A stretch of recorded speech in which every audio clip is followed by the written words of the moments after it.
HSC 26 batch আর হচ্ছে তোমাদের September মাসে প্রি টেস্ট এক্সাম। তার মানে আর সময় আছে 3 মাস। আমি যেদিন এইখানে বসে ভিডিওটা বানাচ্ছি সেদিন 31শে মে সন্ধ্যা। তো আমি যে বিষয়টা নিয়ে আজকে মেইনলি ডিসকাস করবো সেটা হচ্ছে, যেহেতু 3 মাস আছে আর তোমাদের শর্ট সিলেবাস, তাহলে কিভাবে পড়া উচিত আর কি কি পড়া উচিত সেই বিষয়গুলো নিয়ে। তো আজকে মেইনলি কথা বলবো হচ্ছে ফিজিক্স, কেমিস্ট্রি, ম্যাথস আর বায়োলজি, এর সাথে হায়ার ম্যাথ। বিজিএসটি আমি লিখে রাখছি এমনি। তো আমি যদি খেয়াল করি, আমি সায়েন্সের জন্য মেইনলি কথা বলবো। তো সময়টা যদি আমি আগে দেখি, টাইম কতটুকু আছে। এখন হচ্ছে মে মাসের 31 তারিখ আজকে। তাহলে আমার কাছে সময় আছে জুন, জুলাই, অগাস্ট। পরীক্ষা কি সেপ্টেম্বরের শেষে নাকি? আচ্ছা, সেপ্টেম্বরের শেষে হতে পারে। যদি সেপ্টেম্বরের শেষে হয় তাহলে আমি একটু লিখে রাখি। June, July, August, September. আমি ধরলাম হচ্ছে সেপ্টেম্বরের শেষের দিকে, হয়তো 22-23-এর দিকে তোমাদের পরীক্ষা হবে, প্রাক নির্বাচনী। অনেক স্কুলে আগেও হইতে পারে। তো মোটামুটি এই রেডিয়াসে হচ্ছে মেনলি এক্সামগুলো হবে। তো আমি যদি দেখি জুন, জুলাই, অগাস্ট, এই 3 মাসের আমি একটা প্ল্যান দিয়ে দিই কীভাবে পড়তে হবে। তো যেহেতু শর্ট সিলেবাস, আমার পরামর্শ হচ্ছে এই কয়েকদিনের মধ্যে ফিজিক্স, কেমিস্ট্রি, ম্যাথ, বায়োলজি মোটামুটি যতগুলো সাবজেক্ট আছে সবগুলো শেষ করে ফেলা। শেষ করলে লাভটা কি? শেষ করলে লাভ হচ্ছে তুমি রিভিশন দেওয়ার যথেষ্ট সময় পাবা। আমি যদি একটু খেয়াল করি, ফিজিক্সের আছে হচ্ছে 1টা, 2টা, 3টা, 4টা, 5টা, 6টা, 7টা অধ্যায় দেয়া। এরকমের কেমিস্ট্রিতে 5-6টা আছে, ম্যাথে আছে। তো আমি যদি দেখি এই সাবজেক্টগুলা প্রতিটা চ্যাপ্টার যে রকমের ভাগ করে দেয়, এর মধ্যে অল্প কয়েকটা চ্যাপ্টার আছে পড়ার মতো, বাকিগুলা 2-3 বার দেখলেই হয়ে যাবে। কনসেপচুয়াল জিনিসপাতি অনেক কম চ্যাপ্টারে আছে। তো যদি আমি সবগুলো একটু ভাগ করি কিভাবে পড়তে হবে, জুন, জুলাই, অগাস্ট, তোমার টার্গেট হবে জুন আর জুলাইয়ের মধ্যে বই শেষ করা। কমপ্লিট ইউর বুক,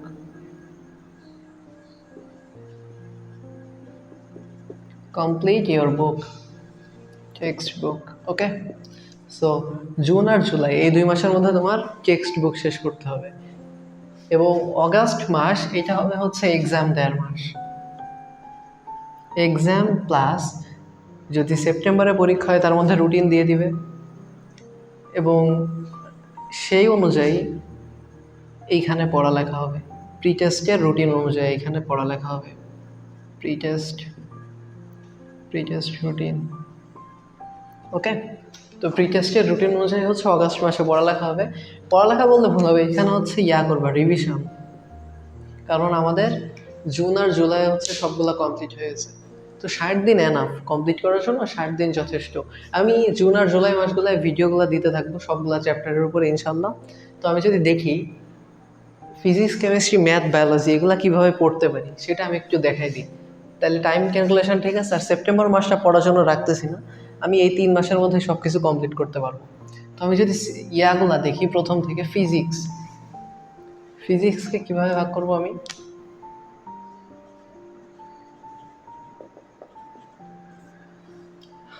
ফিজিক্সে আছে 7টা চ্যাপ্টার। এর মধ্যে পড়ার মতো আছে কোনটা কোনটা আমি বলি। 1 নম্বরটা লাগবে না, সিকিউ এর জন্য 2, 3, 4, 7 থেকে আসে, 10 থেকে আসে, 8 গুরুত্বপূর্ণ না। 5টা সিকিউ লিখতে হবে না? 5টা সিকিউ আমি বলতেছি, এই 4টা আর এই 4টা, এই সবগুলো চ্যাপ্টার থেকে একটা করে আসবে। হয়তো এই 8 থেকে দিবে না, 1 আর 2, 1 থেকে দিতে পারে। সিকিউ দেয় না স্বাভাবিকভাবে, কিন্তু দিতে পারে। এটা হচ্ছে এসএসসির যেই শর্ট সিলেবাস, সেটা আমার এখানে লেখা। তাহলে আমি যদি বলি যে এই কয়টা চ্যাপ্টার আমি কি পড়তে পারবো না? অবশ্যই পারবো। তাহলে আমি এগুলো জুন মাসের মধ্যে শেষ করবো। কি কি আমি যদি দেখাই, ফার্স্টে আমার পরামর্শ থাকবে সেকেন্ড চ্যাপ্টার পড়া। যদি দেখি সেকেন্ড চ্যাপ্টার, থার্ড আর হচ্ছে ফোর্থ, এই 3টা চ্যাপ্টার কানেক্টেড, অনেক বেশি কানেক্টেড। সিকিউ আসলে অনেক সময় দেখা যায় 2 আর 3 থেকে দিয়ে দেয় ম্যাচ করে, যে ক খ এক জায়গা থেকে দিলাম, আর দেখা গেল গ দিল 2 থেকে, ঘ দিল হচ্ছে 2, 3 কনসেপশন মিক্সড করে। তো বিষয়টা এরকম আছে, এই 3টা যদি 2 পড়ি বা 3 পড়ি, তাহলে আমার সবগুলো চ্যাপ্টারে পড়া লাগতেছে এই 3টার মধ্যে। এই 3টাই আমরা পড়বো। এই 3টা যদি আমি দেখি, পড়তে সর্বোচ্চ আমাদের, যেহেতু আমরা কনসেপশন শিখবো, ধরলাম যে আমরা এখনো কিছুই পড়িনি, যেহেতু আমরা কনসেপশন শিখবো, তাইলে আমাদের সময় লাগবে যদি দেখি 30 দিনই ধরলাম। এই 30 দিন আমরা এগুলো কমপ্লিট করতে পারবো যদি আমরা প্রতিদিন 1 ঘন্টা করে দিই। হ্যাঁ, 1 hour ইজ পারফেক্ট। 1 ঘন্টা করে দিই, আর বেশি দিলে তো আরও ভালো। তো 1 ঘন্টা করে দিলে আমার এগুলো কমপ্লিট হয়ে যাবে প্রতিদিন। এটা 10 দিন ধরলাম, এটা 10 দিন, এটা 10 দিন। হ্যাঁ, 10 দিন অনেক। 10 দিন মানে 10টা ক্লাসের সমান, যথেষ্ট। 10 ঘন্টা করে এক একটা চ্যাপ্টার পড়তেছে, এত সময় লাগবে না যদিও। তো এইটুক আমি জুন মাসের মধ্যে শেষ করব। আমি একটু লিখে দিই এখানে। ফিজিক্সের ক্ষেত্রে জুন মাসের মধ্যে আমি শেষ করব কোনটা কোনটা, 2, 3, 4 মাস্ট জুন। আর জুলাই শেষ করব কোনটা কোনটা, জুলাই শেষ করব হচ্ছে 7 আর 10। 7 আর 10, এবং এই দুইটা শেষ করার পরে আমার থাকে 8 আর 1। 8 নম্বরে বেশি কিছু নেই। 8 নম্বরে আলোর প্রতিফলন নিয়ে কথা বলা হয়েছে, একটু দেখলে আমরা পারবো।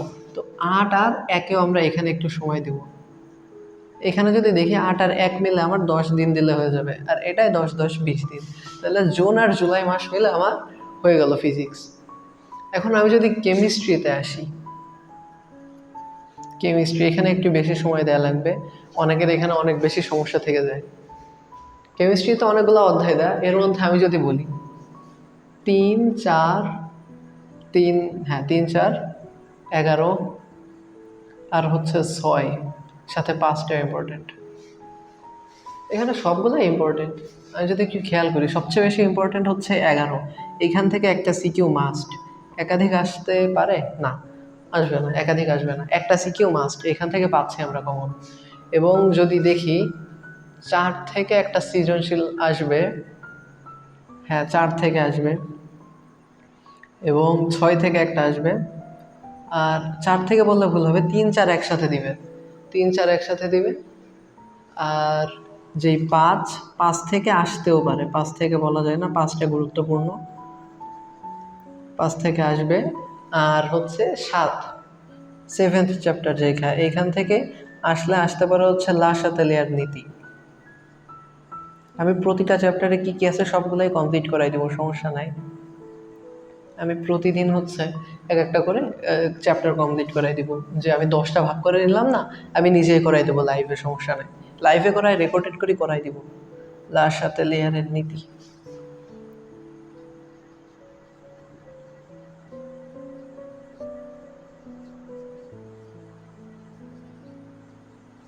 ওকে, এরপরে আসি। এটা হচ্ছে কি কি পড়বো এখন, তাই তো? জুন মাস, জুন মাস আমার সামনে। জুন মাসে আমি যদি দেখি, আমি 11th চ্যাপ্টারের, না 11th চ্যাপ্টার কমপ্লিট আগে করার দরকার নাই, 3, 4 মাস্ট। 3 আর 4 করে ফেলবো। এর সাথে আমি বলবো 3, 4-এর সাথে 5টা করা দরকার, নাহলে আমরা বুঝতে অসুবিধা হবে। সরি, কি লিখলাম, 5 করতে হবে, 5, 3, 4, 5। এবং 5-এর সাথে যে ম্যাথের চ্যাপ্টারটা আছে 6, এখান থেকে ম্যাথ আসবে। এবং এই 4টা চ্যাপ্টার ইজিলি কমপ্লিট করা সম্ভব 1 মাসের মধ্যে। আমি রুটিন করে দিব কেমনে কেমনে কী করতে হবে। এটা হচ্ছে মাস ওয়াইজ করতেছে, আমি এরপরে উইক ওয়াইজ করে দিব, সমস্যা নেই। তাহলে 3, 4, 5, 6 এই দিন জুন গেল। এবার জুলাই মাসের জন্য আমার থাকে কোনটা কোনটা, 11 আর 7। আমি বলবো আগে এই 7টা শেষ করে ফেলো। 7 শেষ করতে 3 থেকে 4 দিন লাগবে, বেশি না। 7 শেষ করার পরে 11তে ফোকাস করো, ঠিক আছে? 11th, এখানে অনেক সময় দেখা যায় যে সব কনসেপশন আমরা বুঝি, কিন্তু আমাদের প্র্যাকটিসের অভাবে কিন্তু দিন শেষে ওইখান থেকে সিকিউ লিখে আসতে পারি না। এর জন্য এখান থেকে কনসেপশনটা ক্লিয়ার করার পরে বসে না থেকে সিকিউগুলো সলভ করা উচিত, নাহলে দিন শেষে ধরা খাইতে হবে। কনসেপশন ঠিক থাকবে, কিন্তু এক্সাম হলে যে তুমি লিখতে পারবে না। ওকে, ওয়েট আ মিনিট, ভিডিও কি হচ্ছে? হ্যাঁ, দ্যাটস বেটার। এরপরে আসি। তো এটুকু গেল। তাহলে ফিজিক্স আর chemistry I hope you're clear. এরপরে আমি ইয়াতে আসি, ফিজিক্স কেমিস্ট্রির পরে আমি হচ্ছে ম্যাথটা দেখি। ম্যাথ আমি পরশুদিন না, ঈদের আগেই হচ্ছে আমি ম্যাথের 9th চ্যাপ্টার ত্রিকোণমিতিটা আমি করাই দিব। 9th করাই দেবো, আর হচ্ছে বীজগণিত করাই দেবো, পুরোটাই করাই দেবো, সমস্যা নেই। আমি পুরোটাই করাই দিব দুইটার। তো আমি যদি ম্যাথে আসি আগে, জেনারেল ম্যাথ। ওকে, জেনারেল ম্যাথে কীভাবে পড়তে হবে? জেনারেল ম্যাথে তো ক্লাসিফিকেশন আছে, তাই না? কয়টা বিভাগে প্রশ্ন হয়? প্রথমত বীজগণিতের উপরে। ক বিভাগে থাকে কি? বীজগণিত। ক বিভাগে বীজগণিত থাকে। খ বিভাগে কি থাকে? জ্যামিতি। গ বিভাগে কি থাকে? ত্রিকোণমিতি ও পরিমিতি, তাই না? হ্যাঁ, ত্রিকোণমিতি প্লাস পরিমিতি। এবং ঘ বিভাগে থাকে হচ্ছে পরিসংখ্যান। পরিসংখ্যান থেকে অঙ্ক থাকে। তো এই 4টা বিভাগ থাকবে। আমি কিন্তু এই সবগুলো এসএসসির জন্য বলতেছি, টেস্টের জন্য বলতেছি না। আমি চাচ্ছি তোমরা জুন জুলাই আর হচ্ছে অগাস্টের মধ্যে পুরো সিলেবাস শেষ করে ফেলো, এর জন্যই বলতেছি। এখন আমি যদি একটু দেখাই, বীজগণিতের ক্ষেত্রে চ্যাপ্টার কতগুলো আছে? বীজগণিতের জন্য চ্যাপ্টার আছে 2, 3। ওয়েট আ মিনিট, জেনারেল ম্যাথে কি এরকম ক্লাসিফিকেশন থাকে? ত্রিকোণমিতি, পরিমিতি, হ্যাঁ 4টা ভাগই থাকে, ঠিক আছে। 2, 3 এবং বীজগণিতের জন্য আর কোনটা আছে? 7-এ কি আছে? জ্যামিতি। 7-এ জ্যামিতি, 8-এ হচ্ছে 8-এও বৃত্ত, 9-এ আছে ত্রিকোণমিতি, 11 তো আছে, হ্যাঁ 11, তাহলে হচ্ছে 2, 3, 11 আছে বীজগণিতে। আমি যদি দেখি জ্যামিতিতে আছে 7 আর 8। 7 আর 8 আমি আজকে বলে দিচ্ছি, এসএসসিতে 7, 8 থেকে প্রশ্ন আসবে আর 7 থেকে একটা আসবে। একটা বলতে খ অথবা গতে প্রশ্ন পাবা, আর এখান থেকে পুরো একটা সিকিউ পাবা।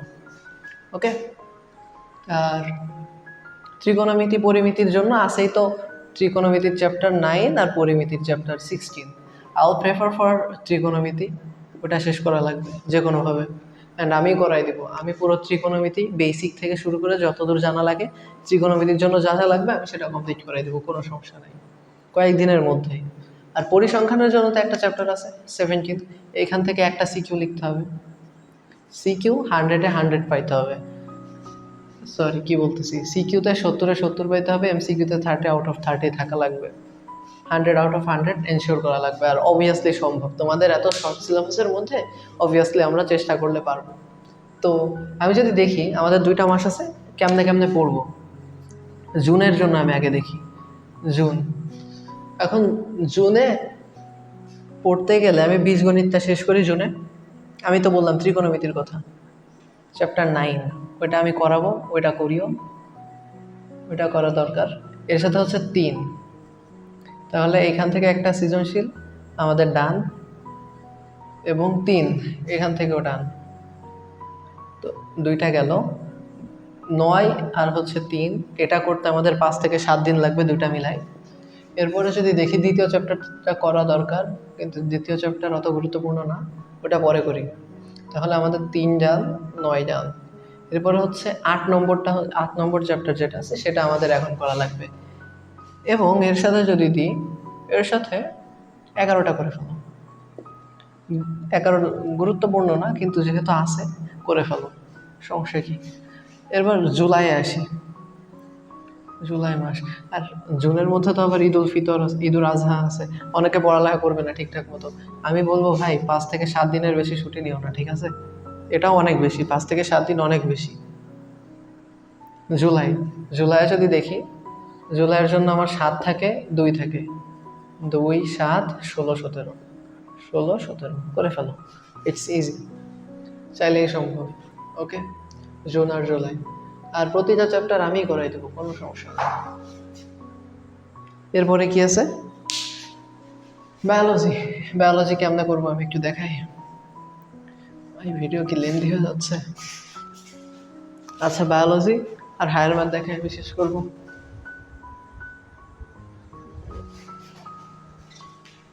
আচ্ছা, ফিজিক্স কেমিস্ট্রি আলাদা করে দিয়ে দেবেন। আচ্ছা, হায়ার ম্যাথটা আগে দেখাই। হায়ার ম্যাথটা দেখাই, আমরা শেষ করবো। 2, 7, 9, 11 হায়ার ম্যাথে এতগুলো চ্যাপ্টার আছে। হায়ার ম্যাথটা একটু আস্তে আস্তে যাইতে হবে, হায়ার ম্যাথে সবচেয়ে বেশি সময় দেবো আমি। ডে ওয়াইজ কেমনে কী করতে হবে সেটা আমি দেখাই দেবো পরে। তো হায়ার ম্যাথের জন্য আমরা যদি দেখি, এতগুলো চ্যাপ্টারের মধ্যে আমরা গুরুত্বপূর্ণগুলা দিয়ে শুরু করি। গুরুত্বপূর্ণ বলতে 4টা ক্লাসিফিকেশনেই তো থাকবে। 4টা ক্লাসিফিকেশনে যদি থাকে, আমরা যদি দেখি বীজগণিতের জন্য অর্থাৎ ক বিভাগের জন্য এখান থেকে আসে হচ্ছে 2, 7, দুটাই আমাদের করা লাগবে কিন্তু মাস্ট, কোনো ছাড় নাই এখানে। এবং এখান থেকে 12 না কি বলতেছি 2, 7 গেল। 8 নম্বরে আছে ত্রিকোণমিতি, এটা হচ্ছে গ বিভাগে। 8, 9 কি আছে? হ্যাঁ 9 আছে বীজগণিত থেকে। 10-এ দ্বিপদী বিস্তৃতি এখানে। 11তে স্থানাঙ্ক জ্যামিতি, এটা হচ্ছে খ বিভাগে। 11 থেকেই আসবে কোশ্চেন, খ বিভাগের জন্য 11 থেকেই কোশ্চেন আসে নর্মালি। তাহলে 2, 3, 7, 9, 10, 11 শেষ, 12 আর হচ্ছে 14। 12 বীজগণিতের মধ্যে জ্যামিতির মধ্যে। আর ঘ বিভাগে যেটা আছে 14, একটাই সমীকরণ। ত্রিকোণমিতি আমি কি করলাম, সরি 3টা বিভাগ থাকে তো, তাই না? 3টা বিভাগই তো থাকে, বীজগণিত, জ্যামিতি, পরিমিতি। হ্যাঁ, তাহলে এটা হচ্ছে ইয়ার মধ্যে 14, পরিসংখ্যান আর হচ্ছে ত্রিকোণমিতি। তো সম্ভাবনা, সরি হায়ার ম্যাথ, সম্ভাবনা আর ত্রিকোণমিতি। ত্রিকোণমিতি থেকে মাস্ট একটা কোশ্চেন থাকবে পরিপূর্ণ, এবং সম্ভাবনা থেকেও থাকবে। ওকে, এইখান থেকে তুমি ইচ্ছা মতো যে কোনো 5টা সৃজনশীল লিখলেই হয়ে যাবে। এখানে ক বিভাগ থেকে বা গ বিভাগ থেকে কোনো কন্ডিশন দেয়া থাকে না, 5টা লিখলেই হয়ে যাবে। তো আমি যদি সাজেস্ট করি, তোমার ত্রিকোণমিতিটা তুমি এই মাসেই শেষ করে ফেলো। ত্রিকোণমিতি, তারপরে হচ্ছে সম্ভাবনা, এবং এর সাথে শেষ করবা হচ্ছে স্থানাঙ্ক জ্যামিতি। আর কিছু লাগবে না জুলাইয়ে পড়ার জন্য। এবং অগাস্টে যেটা পড়বা, সরি জুলাই বললাম কেন, জুনে পড়বা, জুনে কি বলতেছি, জুনে এটা শেষ করবা। আর জুলাইয়ে কি পড়বে সেটা বলি। জুলাইয়ে পড়বা হচ্ছে বাকিগুলা করা যাবে ভাই, এত টেনশন নাই। 2, 7, 9, 10, 2, 7, আচ্ছা 7টা তুমি এই মাসেই করে ফেলো। 7, 9, 10, 12, এই কয়টা সিম্পল, এটাই।